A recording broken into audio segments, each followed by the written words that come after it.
Well, it is what it is.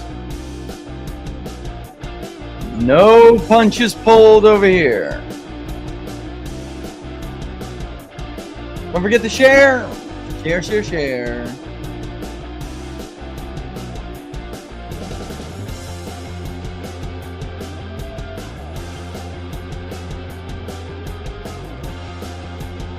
Oh my God, you can tell Laura's not here.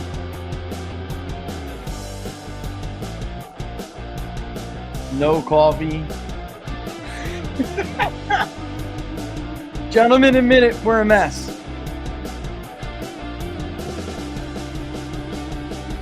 All right, wrap this puppy up.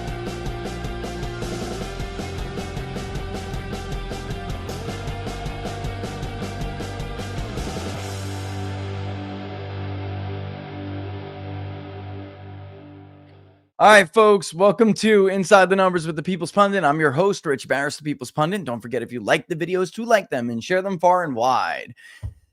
Well, we have, before the midterm elections, very noteworthy races that always get a lot of attention, especially after a new president is elected, because we've gone over this before, the history of the Virginia governor's race, and New Jersey is a little bit different, but Virginia, I don't want to say it's predictive. It has been, but it's also predictable in the way that the race hatches out if the incumbent party at the time doesn't do a few things. And it has a very long history of electing the party that is out of power from the White House. Okay.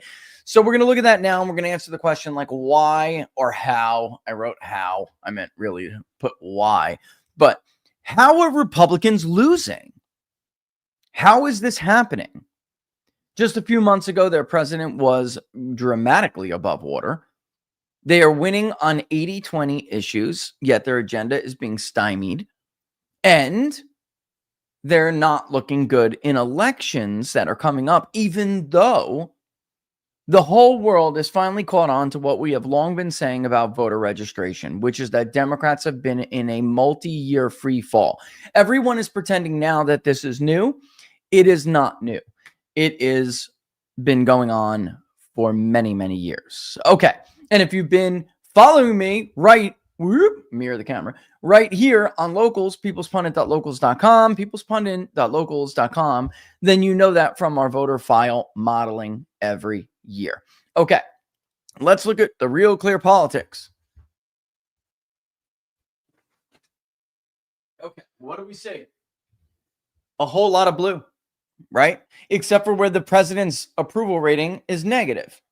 The Democrats have a lead on the generic ballot of 2.9%. As you can recall, the last public polling project that we conducted and put out, you can recall that Democrats took the lead in our polling for the first time the entire second term of Donald Trump. All right. It's uncommon for Republicans to have had the lead for as long as they did in our polling. Typically, we see something that changes quite dramatically. New Jersey does, in some polling, look closer than Virginia does, which in some ways does not surprise me. But we have been talking about this now, God, before the 2024 presidential election, that Republicans themselves do not have a coalition. And the coalition that came together to support Donald Trump came together because of what Trump stood for and because of the series of hoaxes that were perpetuated on against the American public throughout the Trump era. They were told a lot of things that were not true, and when not all of them, and honestly, you know how I feel about the 2020 election, but there were no doubt the seasick voter, people who changed their minds, that is real.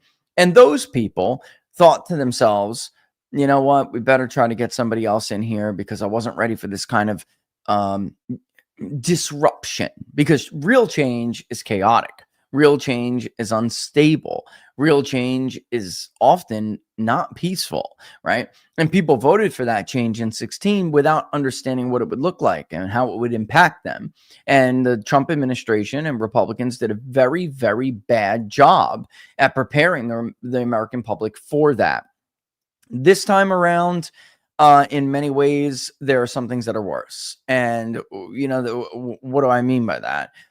The message or the identity of the Republican Party, who they are and what they stand for, is getting muddled up because the MAGA movement, what won the 24 election. By the way, Republicans underperformed it significantly everywhere. There's like some key things that we just keep having to repeat because there are a lot of people on the news, on television, in the articles that you read every day, on podcasts, on social media, on X, posting things that are incredibly stupid.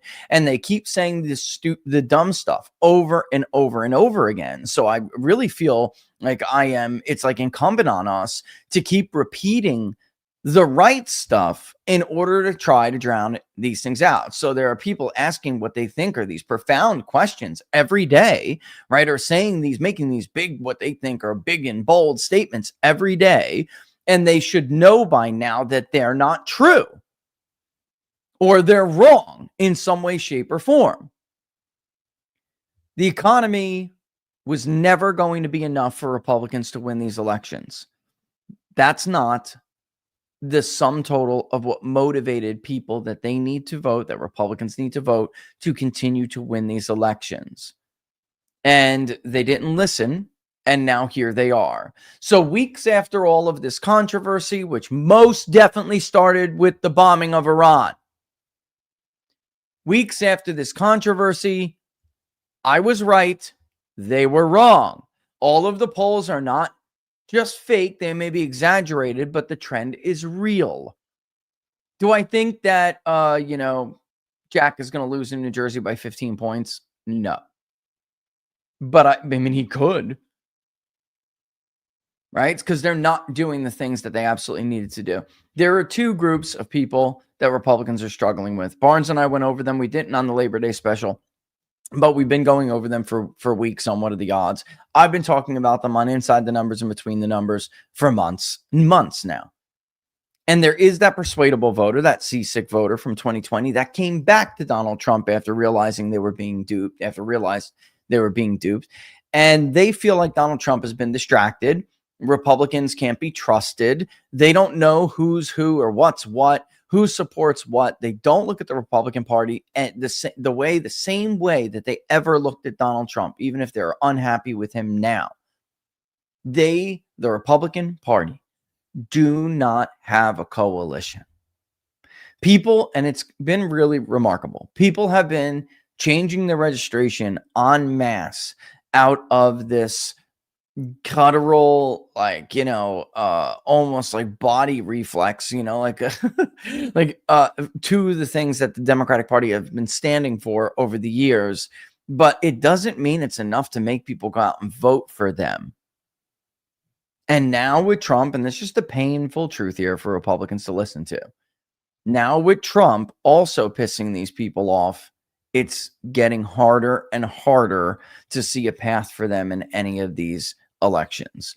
I will say this: off-cycle elections will not be the same as midterm elections.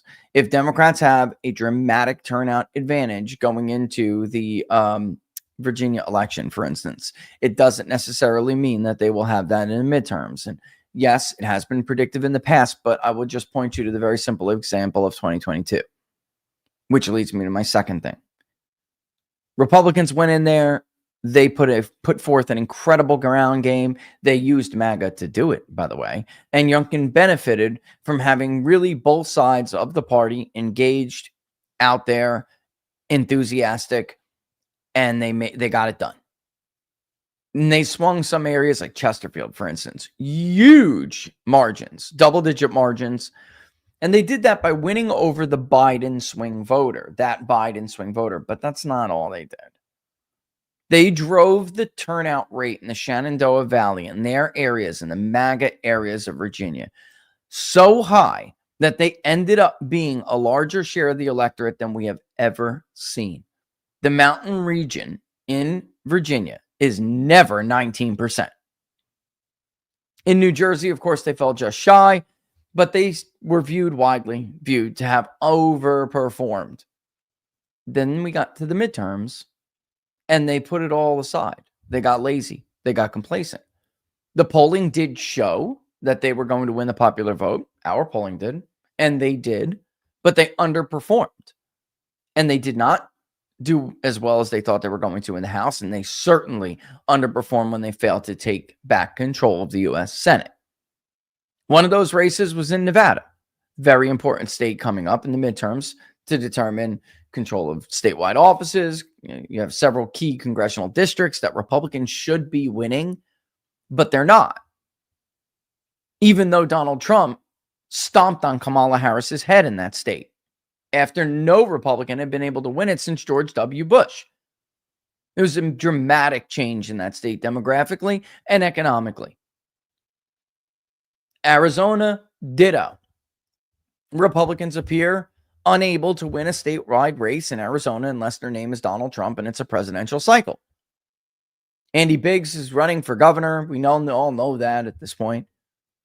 We'll see what he decides to do and moves forward. But the fact of the matter is they're not engaging in the second part of what they got complacent going into the midterms, and they gave up what everyone gives, like they all pay lip service to it.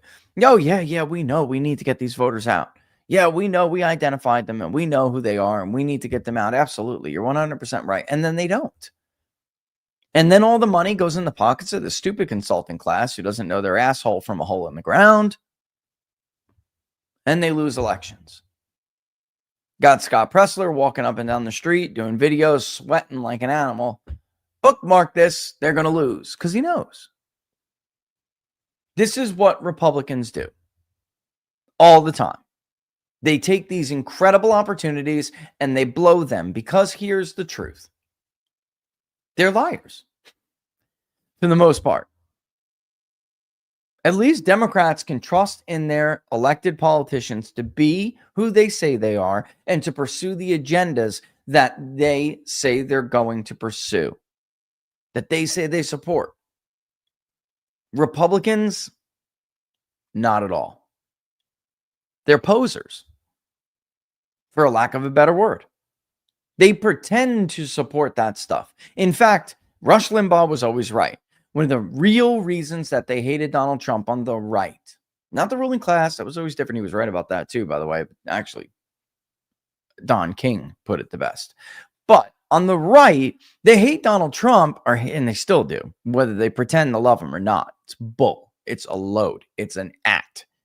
They hate him because they can't have somebody, especially like him, come from the outside out of nowhere and just kind of like give up the goose. Like, oops, looks like we can drill an and more. Oops, looks like we can appoint certain Supreme Court justices to overturn Roe v. Wade. And oh, by the way, he may just force us to take a vote on repealing Obamacare. We were always full of shit about that. If Donald Trump gets in, he's going to make us do that. And what happened? They were exposed as total frauds. See, if you're a partisan and you support Republicans and you can't stand the Democratic Party and you think they're nuts and you look at them and you say, how could the country do this?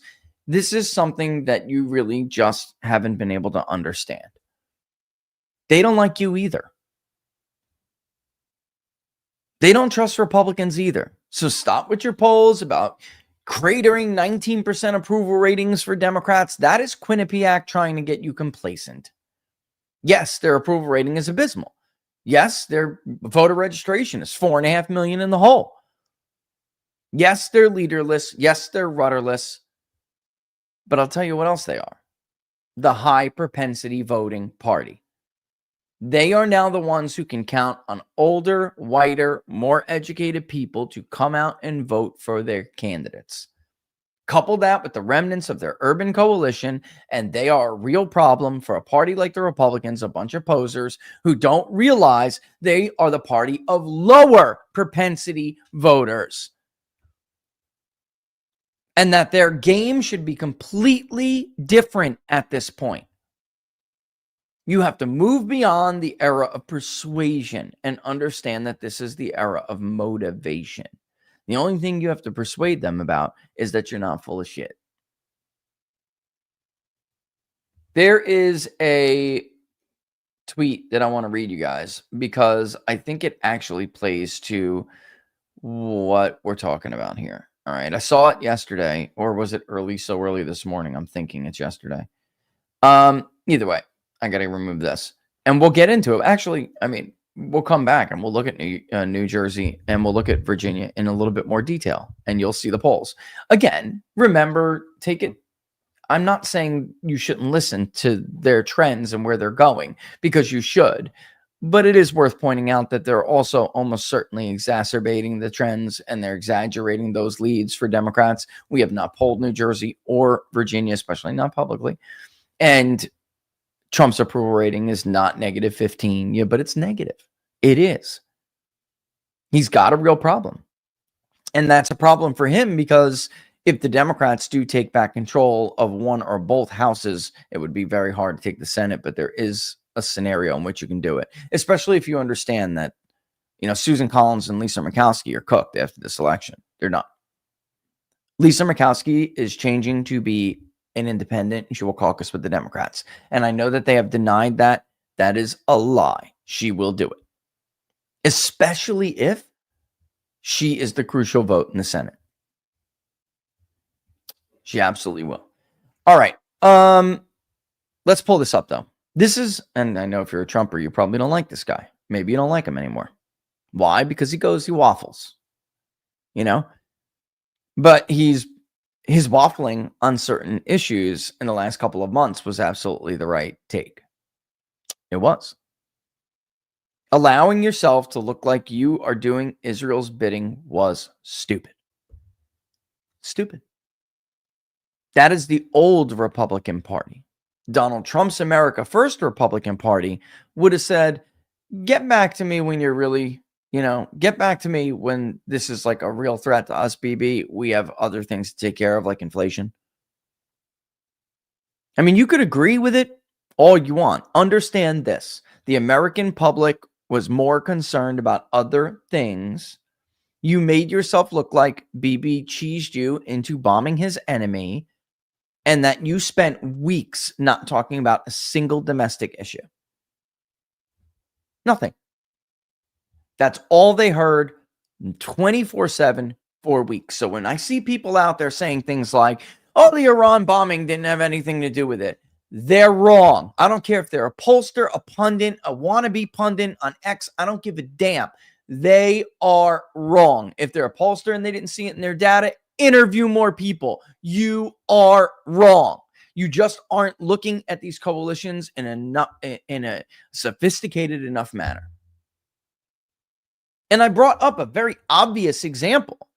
Clearly, you lost all of the outreach to the Arab communities, especially in battleground states like Michigan, but there is also a significant role in states like New Jersey, where he did better among Arab voters and Muslim religious voters than Republicans had done ever. You lost them when you became the party of Bush again, or closer resembling it than the party of peace above everything, unless you absolutely have to use force. Of course you lost those Lebanese communities in Dearborn. Are you insane? Of course you did. And of course you lost a lot of white and non-white working class who wanted you to focus on other things. So don't tell me if inflation gets better and wages go up, it's going to be the silver bullet end of your problems. That's a lie. That's copium. It was all about whether or not after the election, the Republican Party was going to be able to win over Trump's coalition, and whether or not the Republican Party could co-opt his movement enough, which they've done much better than they did after 2016 this time around. And why does it matter? Because if they did, they were going to distort the brand, the image of that party in the Trump era in the eyes and minds of these voters. We did see significant economic gains, but in GDP and wage growth in the labor market. And by the way, there's some weird news in the labor market now. I hate to tell you all, but finding skilled labor is not okay. The one good thing about when there is not enough people to fill a certain job is that when you come along with the skills for that job, you have incredible bargaining power. Wages rise. When there are more of you with that same skill, and the problem is now job openings, your bargaining power goes down and wages fall. It's really simple. So I hope it's not the case, but there is at least some evidence that wages may begin to start to either flatline or fall. Under Trump, in the first go around, it was the first wage growth above 3% since the Great Recession. And he did it for, I think, 15 consecutive months until they hit him with COVID. And then we've had nothing but data distortion and untrustworthy data ever since then. But that did not lead to a rebound of Donald Trump's approval rating. It didn't. And there's a reason for that. And I've told this, I've presented this argument, flipping it over on its back and coming at it a different way to try to make people understand this. If inflation was the only thing that would motivate or not motivate these voters, folks, or win over these people that are so, the independents that, Trump's -18 with them right now. If that was it, then Republicans would have done much better in the 2022 midterm elections. Democrats were smart enough to realize that wasn't going to be it. And they used the remnants, they used what they had left of the COVID get out the vote. Things have changed since then, that's true. But Republicans aren't embracing early voting this time. They're not embracing any of the get out the vote efforts that went, it was unprecedented for them in 24. All they had to do was hold on to those skeleton, it's like the framework of what they did. And they didn't. Which, by the way, we talked about, again, a lot. All right. Here's something else I want to show, though, which is why it's like the same. It really does fall in the same, how can I put this? It's really all the same subject matter. Okay? It really is. All right. Here's a Cernovich tweet from the other day, or was it earlier this morning? No, it was yesterday. Late. Okay, so I'm mixing. Guys, I'm not sleeping well. So late last night and early this morning is starting to blend together a little bit. I've been busy doing a whole lot of nothing, frankly. I don't want to say a whole lot of nothing. I'm just not accomplishing what I want to accomplish because these people are stupid. And it's really frustrating. Even after weeks and weeks of having to listen to the clapping seals and the morons with their stupid ideas. Now here we are. And it's just, people don't like to admit they were wrong. That's what it comes down to. People don't like to admit they were wrong or that they were duped. Those are two things human beings cannot stand. All right.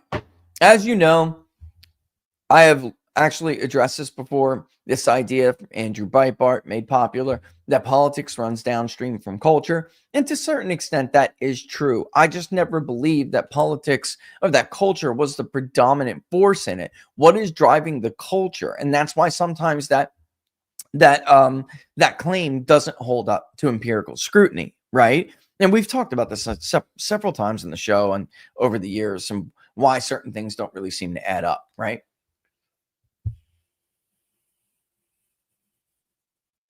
228. A little late now to add an ad. I don't know.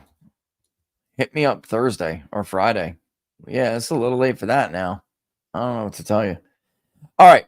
Yeah, I'm not interrupting. This is what he said. America is a right-wing country. That's why Trump won the popular vote. It only seemed otherwise because of mass media control. 100%. Think about this. That's why I laughed at what's his name, Turd Boy's argument on Twitter the other day, where he was claiming that, with the research they had Dave's firm do, which is basically arguing that Harris didn't lose because of things Harris said or did. Harris lost because of things that Trump said Harris said or did. And it's just hilarious because, of course, mass media control is overwhelmingly handicapping the system for Democrats and has in the past, leading until the 24 election, right? So even if we were to concede that Donald Trump had this great advertising campaign and great messaging system, which he didn't, right? He was more disciplined this time for sure. But it's not like they did this incredible job. A lot of the people who supported Donald Trump did a better job than the actual campaign did at memeing, at getting out the vote, at getting out messages and messaging discipline, right? Even if we conceded that that was even true, we'd have to ignore the fact that mass media control contributes billions, tens of billions of dollars to Democrats every election cycle in what is tantamount to in-kind campaign contributions. Republican messaging is delivered to the voter in an environment that is extremely hostile and adversarial to that message. So it is ludicrous to argue that some ads Donald Trump ran on freaking YouTube or primetime Fox somehow punched through all of that, saying that all of that was doing everything they accused Trump of doing and worse. Guys, we had a new hoax every night.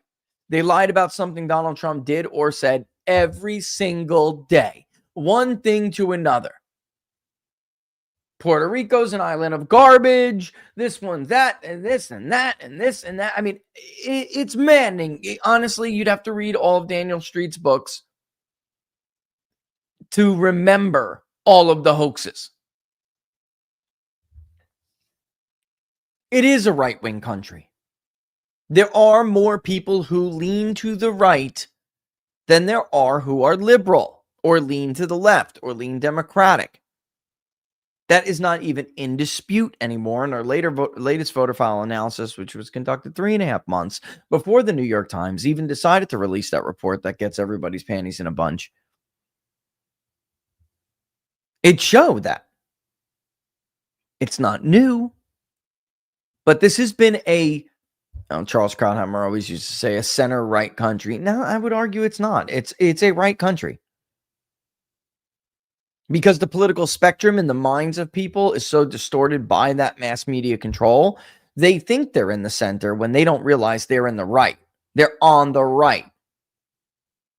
If you take the 10 top issues that define somebody's, and it's actually 12 in our polling, but if you take them and you poll people and ask them which comes closer to their view, on all but 3 issues, they will choose the right-wing view. Abortion, environment, and healthcare. That's it. That's all the Democrats have. They don't have crime anymore. They don't have education anymore. They don't have any of that. They sure as hell don't have immigration, economic issues, foreign policy, you name it.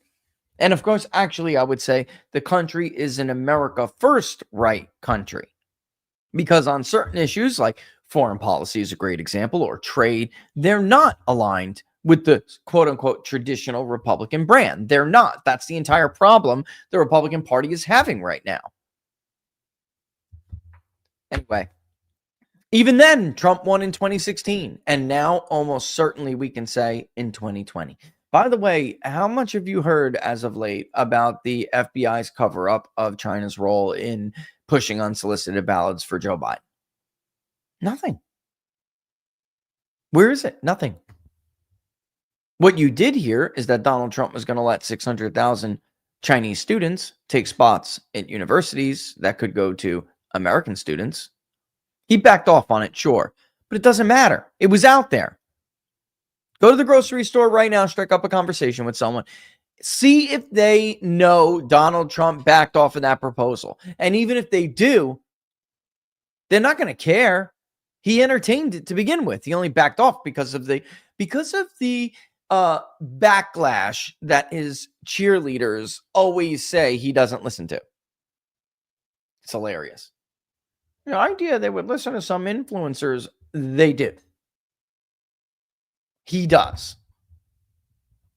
In fact, like that has always been the battle of the Trump presidency. Can the influencers poke and pop the bubble of the White House to get through to him. All we needed was X and Elon's 44 billion. Right. And where's Elon right now, by the way, who had a massive get out the vote operation? What's his standing right now in Trump world and Republican circles? Right. That's what the election showed. All claims about America not being right-wing are from slop servers who have no understanding of the court system or how judicial rulings shape culture via voter capitulation. Before I even continue, I'm just going to say he is very right here. This is a great example. Prop 187. And by the way, that is not the only one they did this to in California. And in North Carolina, we had our own. Voter ID. How many times did this happen, right? The census. I mean, Californians voted on Prop 187 to ban benefits for illegals. North Carolina, California. So from coast to coast, Americans voted down gay marriage, ladies and gentlemen. Why is it the law of the land right now? Did Congress pass a bill? No. Marxist judges overruled the 60% will of the people. Now California is deep blue, and it's hard to see it even turning purple. That's the one thing I would disagree with. If Republicans ever could get their act together under the Trump era, in the Trump era, California has moved to the right more. And by the way, a lot more than just about every other state that is not a right leaning. Well, we now know, like Florida, of course, shot to the right, but we knew all that, right? Was going to happen.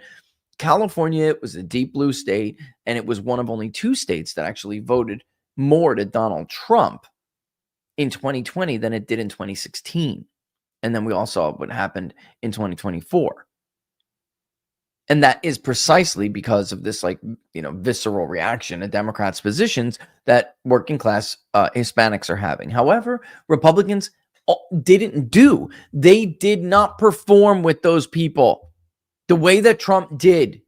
And their whole job post the 24 election, and frankly, Trump's job too, should have been to convince them that I got this party. This party does agree with me. He didn't. They don't. And voters aren't dumb. But Rich, the Democrats are so much worse. They don't give a shit. They hate you both. They'll just stay home. That's not an argument for people. This is what so many people just cannot get through their heads. The other guy is bad. Didn't work for Mitt Romney. That's why he was missing nearly 4 million working class white votes in the middle of the country and why he lost the election. Barack Obama was much more unpopular, but he stayed true to his voters. And black women came out in droves to make sure he got reelected. His base came out. As the country was moving to the right, he got a D+5 electorate. Would-be Republican voters stayed home. The left didn't win the culture war. They won the judicial wars. The saying that politics is downstream of culture is wrong. Politics is downstream of judicial rulings. Judges issue rulings. That takes the fight out of the elections and also lets Republicans, who are often going to bathhouse orgies, hide behind those rulings. Another shift to the left occurs. Guys, I hate to tell you, Republicans out there, everything he just said is correct, including the bathhouse orgies. These people are frauds.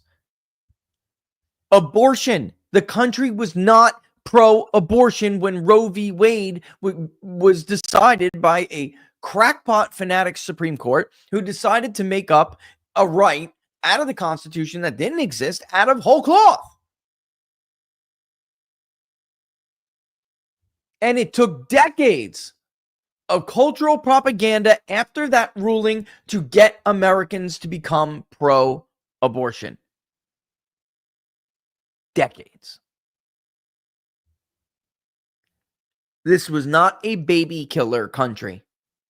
They didn't give a shit. They got unaccountable, fanatic judges to do their bidding for them, like they do all the time. And over time, Republicans who capitulate lost the battle on that issue. It's very important to also note what he said is like they hide behind these rulings. That would imply something here, which is true, and it's very important. You need to understand this. Why am I making a big deal of? Well, anyone in South Carolina, when you go to the ballot box to decide who you're going to vote for, if you vote for Lindsey Graham because Donald Trump is doing a stupid thing by endorsing him, you're to blame for this. They hide behind these rulings. It implies that they really never cared about all those promises. They themselves, they're not particularly pro-life. They're not. Obamacare. Were they really that concerned over socialism? Go back and listen to the clips about John McCain. Go back and listen to them. How concerned could he have been if one of his last acts on earth was to fly back to D.C. from Arizona just to put his crusty ass thumb down so he could screw over Donald Trump, MAGA, and the voters he had been lying to for decades to be in office? They don't have the spine nor the conviction to fight these fights. We're seeing this replay today. Trump won the popular vote and is enacting 80-20 issues. Judges keep jamming up the agenda. Feckless Republicans like Mike Johnson, a Bohemian Grove member, I don't know if he is or not, refuse to impeach judges for clearly lawless rulings. What would Democrats do if Republicans had judges that ruled as lawless as Democratic judges rule? What would they do? They would move heaven and earth. They'd go to hell and back. They'll bring in the devil's head if you ask them to make sure that they got what they wanted. And what does that mean? Who cares, right? Well, who cares?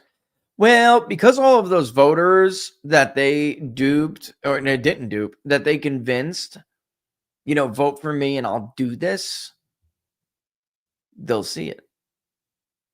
And they'll know who they are. And they'll know what they support and what they're willing to fight for. They will know, in truth, that in plain language, they will know that they have the courage of their own convictions to fight for what they believe in. And in fact, that they do believe in those things after all. It's basic human nature. Human beings don't follow people, folks, that don't have the courage of their own so-called alleged convictions. It's not complicated politics. This is Aristotle level basic shit. Human beings are political animals. We certainly look for people to lead. Strong leaders whom we believe.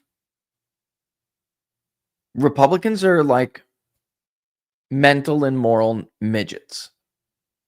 And they don't believe, or at least if I had to put a percentage on it, I would say probably 80+%. 80 to 90%. The people who are in Washington, D.C. are full of shit. If the United States goes the way of California, it will be because Republicans in Congress refused to impeach Judge Boasberg.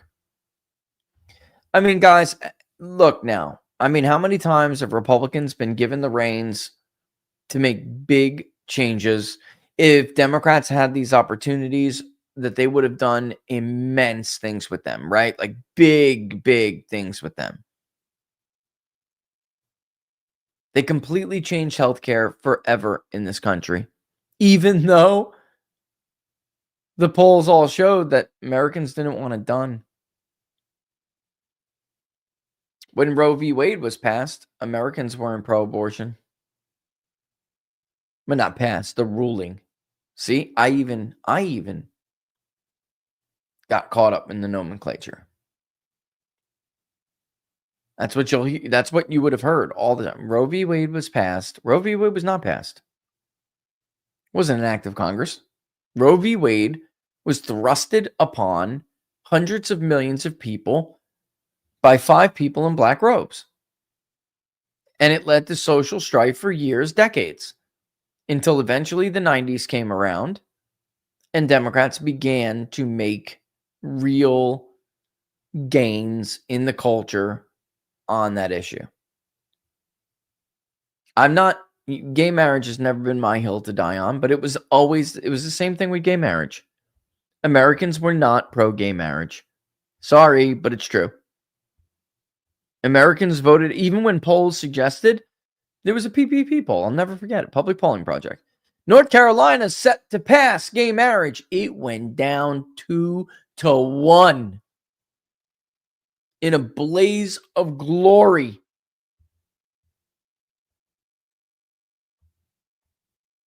But over time, it became more and more acceptable because voters do, at the end of the day, Mike is right, voters eventually will capitulate, especially over time, generations change. So how many more elections do Republicans need to win in order for them to do what they tell the voters they're going to do? In order for them to start voting for legislation that they claim when they're talking to voters every damn election cycle, they support.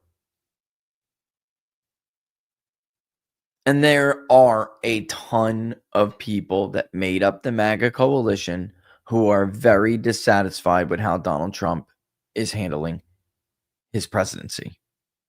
That is just a reality. And to shrink from or deny it is just foolish. Do you really think that you're going to go into these elections to all these people and cheerleaders out there? What do you think is going to happen when these governor races pop off? What do you think is going to happen when the midterms come? When Elon Musk is not there to gather votes from people, by the way, who are already lacking the motivation to go out and vote Republican. It was so hard to get them to go out and vote for Donald Trump. And they had already left a lot of those lines below that part of the ballot blank. See, before they screwed up, they already had a Herculean task ahead of them. What is it going to take? I would argue the only thing it's going to take is, eventually those voters, those Republican voters specifically, who do vote at a high rate and are constant participants in the process, they can't keep voting for these people. Nothing is ever going to change. And that doesn't matter if Donald Trump says to vote for or against someone at all. They're going to have to do this on their own. I just tend to have the view that I just don't know how much more time, you think you have.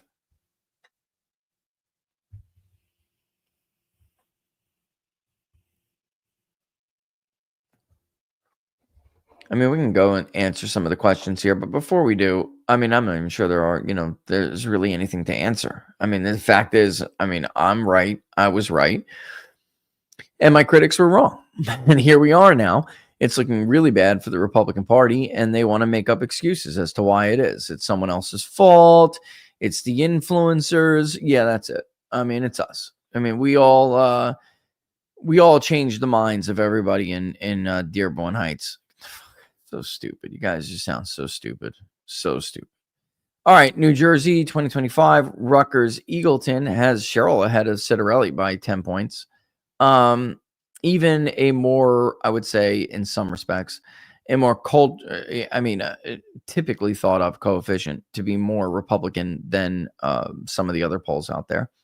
Spanberger by 5 over Earl Sears. She's a horrible candidate, Winston. Who thought this would be a good idea? She's a terrible candidate. Why? I'm going to say it. It's not going to, people aren't going to like it. I'm going to say it. She ain't a Mark Robinson. Boy, man, that Republican establishment, especially in these southern states, they love themselves a rhino black Republican. Totally going to play ball. Never going to be a problem. Will talk shit with the white folk behind Donald Trump's back. They cannot stand MAGA black Republicans. Can't stand them. Let's look at some of the other ones. And the problem is with that, though, with the 2-point lead on the generic ballot thing, I did see that, is that we don't know how the maps are going to end up yet in the House. So we all really do have to wait and see what happens with the House of Representatives. We don't know what the end result's going to be. Gavin, could end up making it much worse for Democrats in truth. But here's what could be a fatal flaw in the Republicans' plan to save the House by redrawing Texas. It's all based on the presidential vote. It's not based on their performance. To put more bluntly, their plan hinges on their ability to perform as well as Donald Trump performed with certain key demographics. And that there are two of them that are very, very, very important. And it says it all. It's the ball game. Black men under the age of 45 and Hispanics. Have they been able to do that yet? No, they have not. All right. It's 250 already. AARP. I'm curious. Was that done by the president's pollster too with his Democratic friend? I just don't know how you get away with handing the president bullshit numbers and, positive bullshit numbers. And then you go and poll for the AARP and the Wall Street Journal and hand them something totally different. I just don't understand. I mean, I guess that's what you get hiring a guy who has more in common with Greenwich Village than East Palestine. I mean, that's just true. I'm sorry. It's just true. Roanoke, definitely one. That's a little bit more favorable to Republicans typically. Spanberger +7. Spanberger +12 with VCU. Harris X is the New York mayoral race. Now we're getting way back in time here, though. But if we go just quickly to the Virginia race, looking ugly. Looking ugly. There is good news here, however. Youngkin did not close for, as a matter of fact, we can give you some numbers here. I mean, I'll give you guys some good news, okay? I can give you some decent news. Okay. Youngkin was down in some polls by quite a bit in August. Yeah, see, it was never like this, though. It was never like this. Just take a look at that real quick. And then I will show you. By the way, Big Data Poll was not in the RCP average. Otherwise, it would have been one of only 4 polls that correctly predicted the outcome of this election. And I believe Trafalgar and I would have been the closest. All right. But here we go. So here's Youngkin. If we go down, right, you will not see the gap that you see now. I mean, that's ultimately what it comes down to. VCU was McAuliffe +9 around this time. And now VCU is Spanberger +12. We'll see if we can find another one here. Roanoke, McAuliffe +7. So that's like right on the money there. Spanberger +7. So, I mean, there is but understand this race was won by 1.9%. So, I mean, there is an argument here that maybe there was a poll, though, from the University of Mary Washington, conducted right around this time, September 7th through the 13th. Most of the polls are coming out earlier now, that did have Youngkin up by 5. The Washington Post had McAuliffe up by 3. And the thing is, if we look inside the numbers, okay, what we're going to see And the Washington Post hasn't put their foot in here yet. Doesn't look like. No. What am I doing here? Wrong thing. They don't have a graph up yet, or else we'd be able to compare the different graphs. No, they haven't. The difference is the headlines back then were already the Biden voter is turning on McAuliffe. McAuliffe struggles with the Biden 2020 voter. Like, that was the headline. It was. So it's problematic that you're seeing the reverse right now. It's that the Trump 2024 independent has swung to the Democrats. And there's a reason. Again, this is not as simple as some people like to make it out. When you don't motivate your own base, when you're not motivating your own coalition, the Democratic margin will get worse for you. And it's not, I mean, the independent margin, will get worse for you because it means you're also not motivating your independent leaning voter. So it gets to be really ugly. And in order to really get a more accurate picture, we need every pollster to say, who did you support back in 2020 or 2024 in this case? And that sample, the recall sample, needs to be realistic or reflect the actual margin we already know. Whereas some a lot of these polls we're seeing with Trump's approval anyway, they don't, right? I mean, there's, what was it? Atlas Intel was like Harris +5. David, you're watching. Remember that? We were talking about that. Some ridiculous recall in some of these polls. Quinnipiac was like Harris plus something. Ridiculous. Totally ridiculous. Like, obviously you're wrong, but it doesn't mean they're wrong about the overall winner or loser, but they're wrong about how bad it is. And when any chance they get to exaggerate it, they will. But again, there were some that were close back then.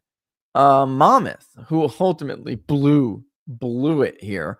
Monmouth was only McAuliffe +5.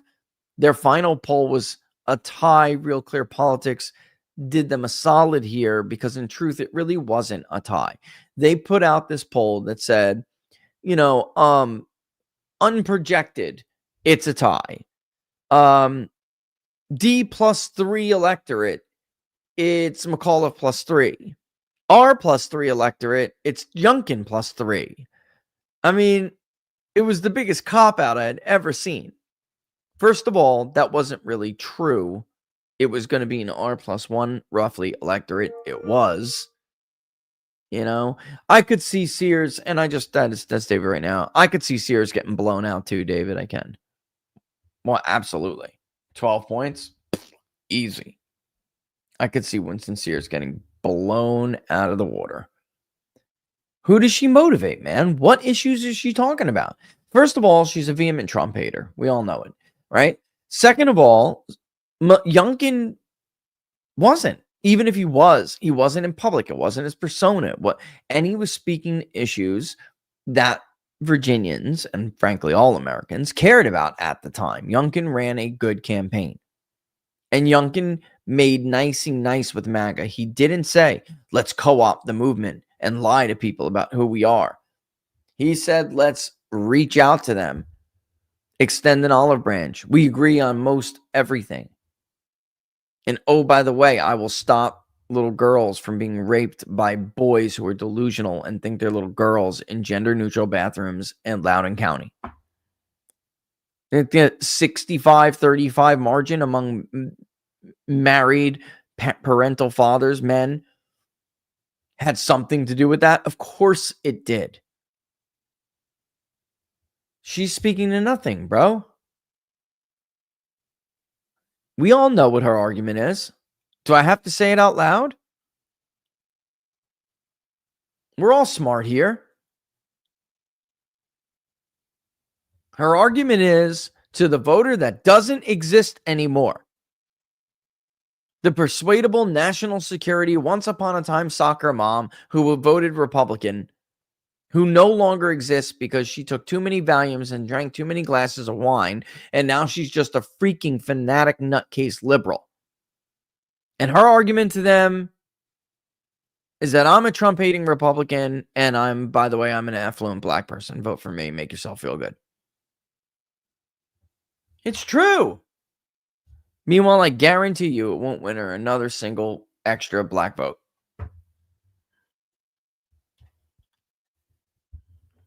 It's terrible. I mean, it's just so predictable. So predictable. All right, let's go to New Jersey. Let's take a look at New Jersey. I know we're running out of time. Compare this 20. I mean, the New Jersey polls were really bad too, but everybody could feel it. Everybody knew it until the end when a few had it, more competitive. Right now, looks like the average is ballpark 9 or 10 points. The average at the end of that race was 7.8, but there were some real doozies back then, guys. So, I mean, just to be clear, in May, Rutgers, Eagleton had Murphy up by 26 points. Monmouth had Murphy up by 13.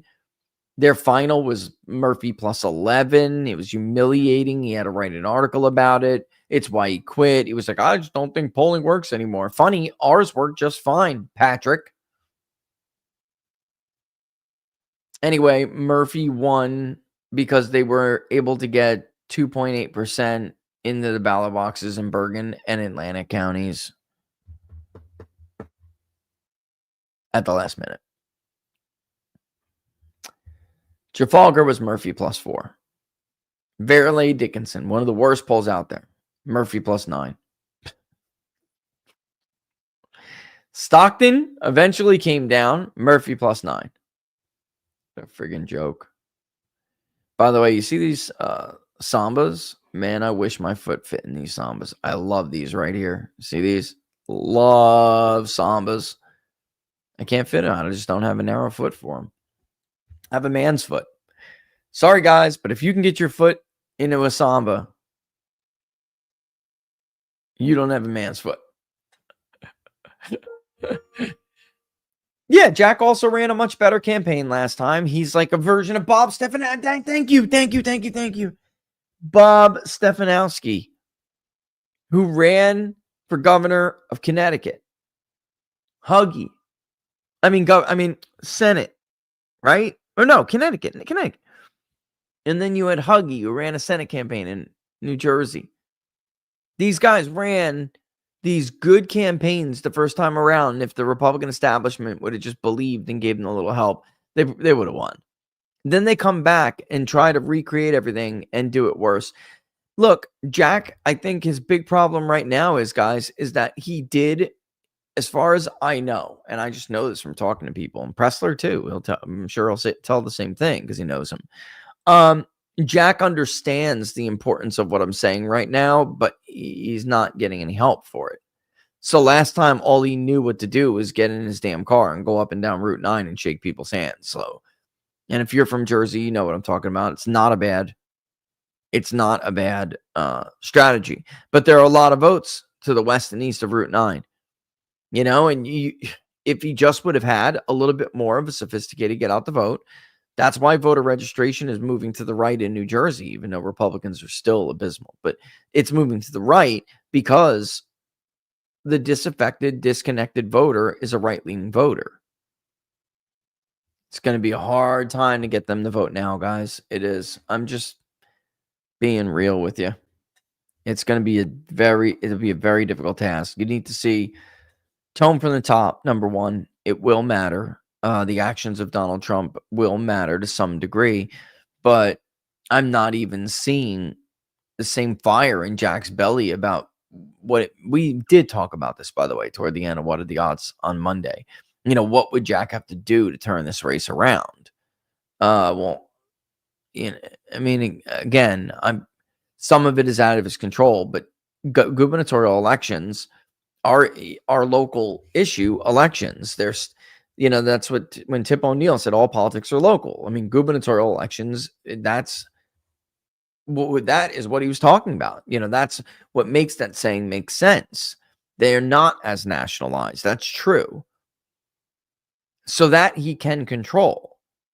But going out and finding these other voters, which Scott Pressler asked for a measly amount of money to go do, he's not getting the money for it. He's just not. And again, where's Elon Musk to help him?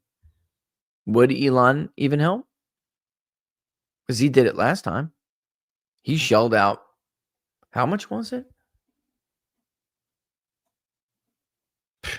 Guys, it was tens of billions. I mean, billions of dollars between what he did for X and the get out the vote. What's the Samba, Norm? It's the shoe in that ad right there on your screen. I'm an Adidas guy. I love Adidas. Well, I'm not trying to promote shoes over here. No damn ads over here. I'm just saying I like a lot of stuff. I wish Nike would not be as stupid as they are, because I do like Nikes too. But I don't have a narrow like baby foot, girl foot, so I can't wear Sambas. They're dope. I like campuses myself. I'm a campus guy. If you see me out walking around, you're probably going to see me in Under Armour or like Campus or something like that. That's what that's usually my thing if I'm not dressed up. Yeah, Earl Sears is a harbinger for Rogers in Michigan. Rogers is going to be a disaster as a candidate in Michigan. He's a great example of why they're losing, They're going back to that. And frankly, I mean, guys, not for nothing, but Trump is not absent blame here. I mean, Donald Trump is supporting Mike Rogers, guys. Even though Donald Trump will not be on the ballot this time.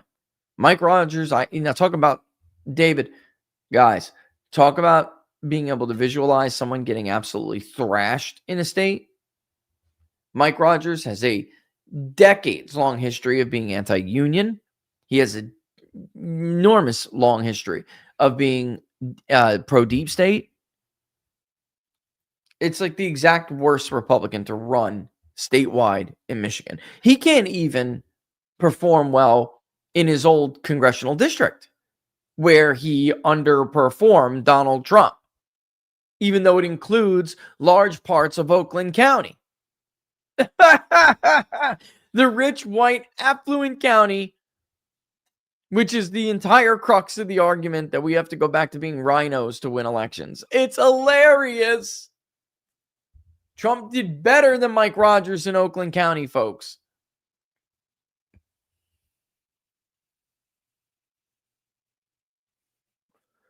Honestly, I don't know what to say other than that. I'm going to end with these two sheets. Wide divide between voters with and without a college degree continues to be a major factor in Trump-era elections. As you can see here, the difference in the high school or less vote was marginal. But Trump did better in 2024 than he did in 2020. That was a part of the seasick voter. It was working class.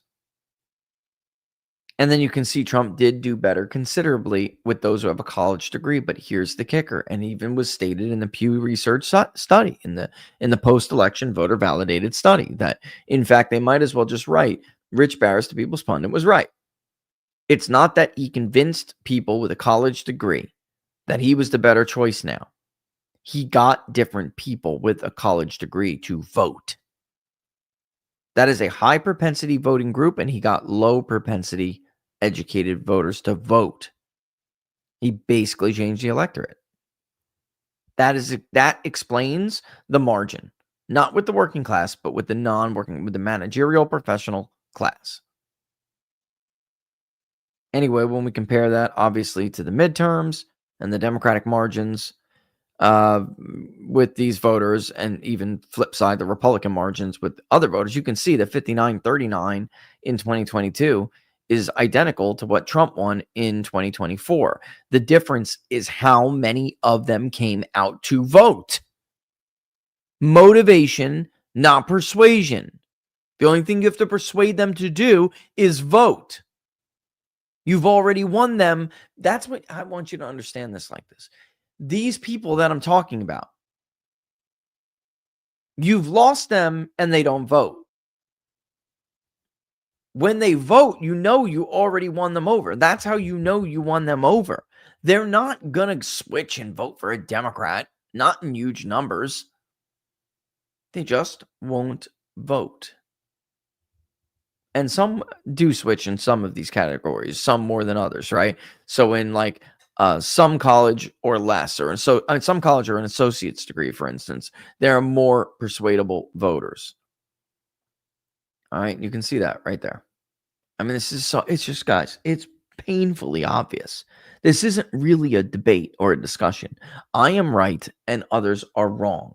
And unless Republicans understand what that means in the very near future, they're going to get thrashed, despite the fact that the Democratic Party has a 4.5 million vote deficit in voter registration. They're at an all-time low. Well, they just won Iowa. They just cracked a supermajority in Iowa. A state Donald Trump won by over 13 points. It's just unbelievable. All right, it's 3:09. I'll let you guys go. Silly kids. We'll see you tomorrow. But don't forget, if you like the videos, to like them and share them far and wide. We would do some more detailed polling on this. When the public polling project is done, we will. We'll go out and do it. Of course. There was a couple of things, actually, that I did want to ask. If we do it in time, I'll ask it. But I think Tom Bevan is probably right. I think that people are probably overlooking how bad the 600,000 Chinese student thing. It's just, it piles on top of each other. You know, it piles on top of each other. And then you get these dissatisfied, very unhappy, pissed off voters who start to look for reasons to take jabs at you now. You know? By the way, I will say this before I go. The Epstein thing, as far as the Epstein thing, it was a proxy for accountability. And there was a press conference today. Matter of fact, we can run a clip of it. Let me see if I can get it real quick. I know I can get it. Just give me a second.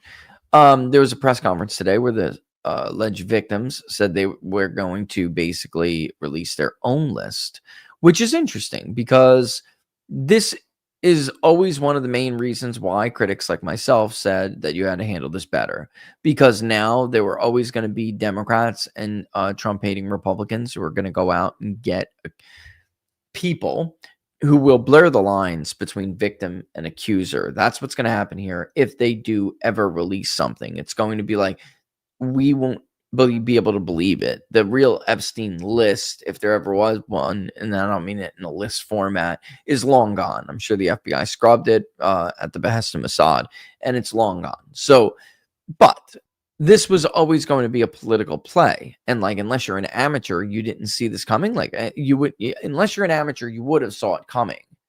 And that's why you had to deal with this better. And by dealing with it better, it could have been dealt with simply, guys. Very simply. Keep the binder part one thing, you know, maybe make it a private event and don't make a big deal about it, or don't do it at all, better yet. And simply tell the public, this is the same FBI and these are the same people who lied to you about the Russia hoax, who lied to you about myriad things, on and on and on and on. To protect people who are unfairly maligned in these files, we're going to need some time to go through them. And then release what the hell you want to release.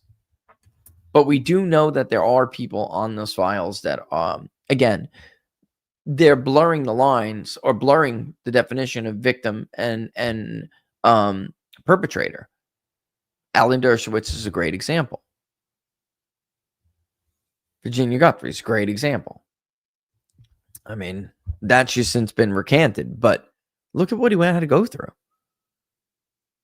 There was always going to be some woman that Democrats could find to go to a microphone and say, Donald Trump touched me. I saw Donald Trump at the island with Jeffrey. Always. That was always going to happen. They're such good friends. I saw them at Mar-a-Lago one day, holding hands. All right, let's watch this press conference and then we'll boogie, okay? This is what? Real America's? Yup. Yes, sir. Transparency is justice. Release the files. End the secrecy and stand with us in declaring that no one, no billionaires, no politicians, not world leaders, is above the law. I mean, he really fits all three of those definitions. Billionaires, politician, world leader.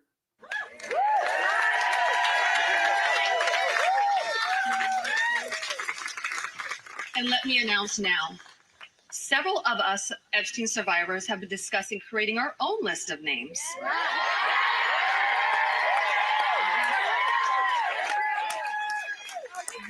know the names. Many of us were abused by them. Now, together as survivors, we will confidentially compile the names we all know were regularly in the Epstein world. See, that's different. Many of us were abused by them. Well, what does that mean? The rest of them weren't, and you're just going to lump them in together? Of course that's what that means. They walked right into this shit, man. This is not the way something like this should be handled. This could ruin people who don't deserve it. Regularly in Epstein's orbit. The hell does that mean? Everybody was in that Jeffrey Epstein's orbit. A new dress and a couple of bucks, and get anybody to say anything, folks. Ask James Carville.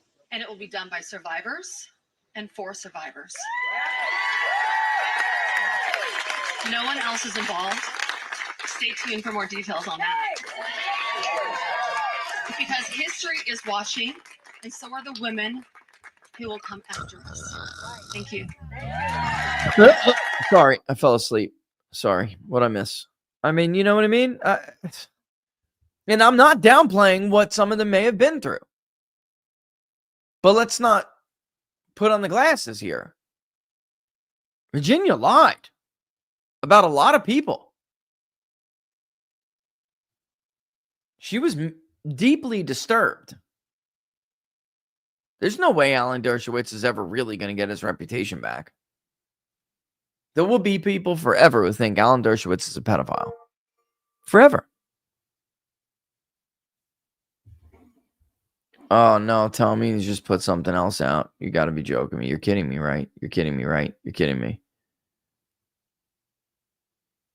Oh, my God. Oh, I see what you're saying.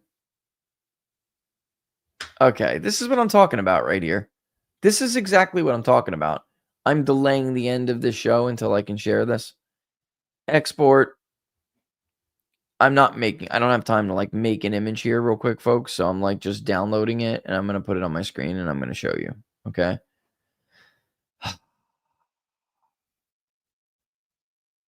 This is your majority leader, Republicans. This is your Senate majority leader.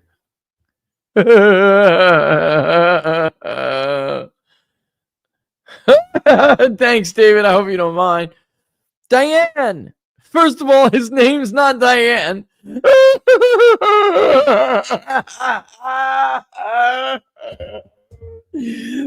you got database latency issues, don't you? The best money could buy. This is John Thune. I've seen firsthand the importance of maintaining the strong U.S.-Israel relationship. The Democratic-led betrayal of Israel is happening right in front of our eyes, and I'm leading the Senate initiative to take a stand. I'm 100% committed to standing with Israel. When was the last time you saw something like that from John Thune or someone else, a Republican leader that's 100% committed to standing with you?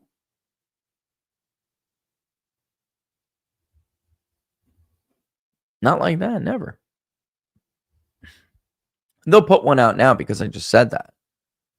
And it'll just further reinforce how full of shit these people truly are. All right, don't forget. You're watching Inside the Numbers with the People's Pundit. If you like the videos, don't forget to like them and share them far and wide. The link to the public polling project is below. Contribute and share. Right? Do what you can. Contribute and share. There was honestly, it was only like 1 or 2, maybe 3 that came in after I said that. Whatever is contributed before we actually put up the Labor Day one, I will just remove that amount from the Labor Day amount. That's all. And you'll see from the wall exactly how much it was. Right now, it's basically nothing, so I didn't do it yet. But yeah, if you want to get some polling in the field, that's the only way to do it, folks. Oh crap. I have a board meeting. That's right. I got a board meeting in 11 minutes. So I guess I do have to go, even though I very much enjoy just sitting and shooting the shit with you guys. It's therapeutic to me. Frankly, it's therapeutic. I need to get some sleep soon. I want to go to the gym, get some sleep. Yeah, what else am I missing here? That's just about it. Later, I'll be on, quite frankly. I believe it's tonight. My friend Frank. I will post that. We are going to be interviewing, apparently, some near-death experience stories. I'm going to be interviewing some people who have near-death experience stories and showing people what is the process of doing just that. So we can get to see if what we're going to try, well, for me, this is, we're going to see if we can't identify similarities in the stories. And I think that the study of NDEs at this point, we need to maybe relook how, and I mean, there's doctors who are doing this. We need to relook how we discount certain people because they don't fit a certain mold. But I do understand the value of finding these similarities. So it's a bit of a two-edged sword. All right. It would be a lot of fun. I'm hoping I can get a nap in between that. Otherwise, I'm going to be brain dead probably. 3 days my cutoff. I can go about 3 days. When I was young, I can go a lot. When I was in the Army, training and had sleep deprivation as part of the pipeline, I think I went 4 days once. And it was at the height of it. I went 4 days, and then I started to see purple monkeys, and they were talking to me. Purple monkeys. That's right. Purple monkeys. And they were talking to me and my boy, Eric Bowling. Remember Eric? Eric! Maybe you're watching somewhere. Hope you're safe, my fam. Dude was huge. The funny thing is, Eric could hear them too. That's how crazy the human mind works. Oh, it's just insane. That's insane. But now that I'm getting older, 2, 3 tops. That's all I can do. And then I get dumb. That, especially when you're working out a lot, your body needs that protein and doesn't know what to do. Give it to the muscle, give it to the brain, give it to the muscle, give it to the brain, All right. So with that in mind, I'll kick rocks. Go call John Thune and tell him how much you appreciate his Israel First policy. And we will see you tomorrow, guys. Thanks for watching Inside the Numbers. All the best. Have a great rest of the day. Can't imagine why they're losing.